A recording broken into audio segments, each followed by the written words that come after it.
Yun ang magiging basihan namin ngayon doon sa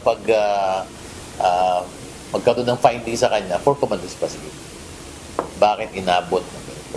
O matagal? Bakit walang papeles na pinasok? Ganun. Hindi ligtas sa investigasyon at kaso dahil sa kapabayaan ang mga opisyal ng Philippine National Police Academy o PNPA. Ito'y dahil sa nangyaring hazing noong April 3 kung saan 22 kadete ang nasugatan. Ayon kay Internal Affairs Service Inspector General Attorney Brigido Dulay, tuloy ang isinasagawa nilang investigasyon kahit na alisin pa ang mga ito sa pwesto. Una kasi ang nasa batas alam ba ng commander kung ano yung nangyari? Or dapat ba niyang malaman? Dalawa yun Una, alam niya, may personal knowledge siya. Pero ang pangalawa din sa batas is kahit wala ka personal knowledge, dapat ba alam mo yun nangyari? Kung alam mo, dapat alam mo, sabit ka pa din. Gate pa ni Attorney Dulay, otomatikong may pananagutan ang mga commander sa kapabayaan o kasalanan ng kanilang mga subordinate base sa prinsipyo ng command responsibility. Nasa batas yun na hindi ka pwedeng mag-imbestiga ng nakabababang pulis nang hindi mo sinasama yung commander nila o superior. Yun, nasa batas yun. Hindi namin ginawa yun dahil gusto lang namin. Ginawa namin yun sapagkat yun ang nakasaad sa batas. Yun ang kailangan gawin ng Internal Affairs.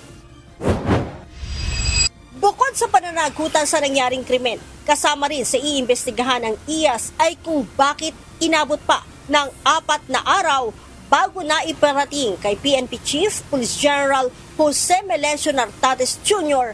ang insidente. Gayong base sa umiiral na polisiya ng pambansang pulisya, kailangan ang mabilis na pagre-report ng significant incidents sa higher headquarters.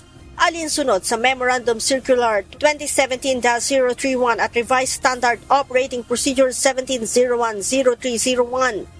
Ito'y sa pamamagitan ng SMS o Viber sa loob ng 1 oras, written report sa loob naman ng 3 oras, at written progress report sa loob ng 24 na oras. Isa lang naman tatanong namin dito kung hindi kaagad nilabas ito, may delayed reporting. Ang tanong dito, hindi ba talaga nalaman ng commander at late siya nalaman nitong nangyari na to? At kung late nalaman to, ano ang responsibility mo bilang commander? Bakit late mo nalaman? Yun ang unang panig Yung pangalawa, yun yung intentional. Pinagtakpan ba o medyo mabigat pag delayed. Kasi ang rule naman dito sa PNP is kapag nagkaroon ng ganyang insidente, report kagad.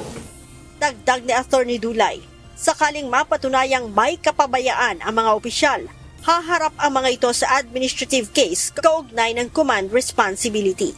Ang parusa sa less grave misconduct sa kasong neglect of duty kaugnay ng command responsibility ay 10 araw hanggang 180 araw na suspensyon na hindi tatanggap ng sweldo at maaari ding 1 rank demotion depende sa bigat ng kaso. Leia Ilagan, UNTV, News and Rescue. Diyos ang aming sandigan, serbisyo publiko ang aming pinahahalagahan.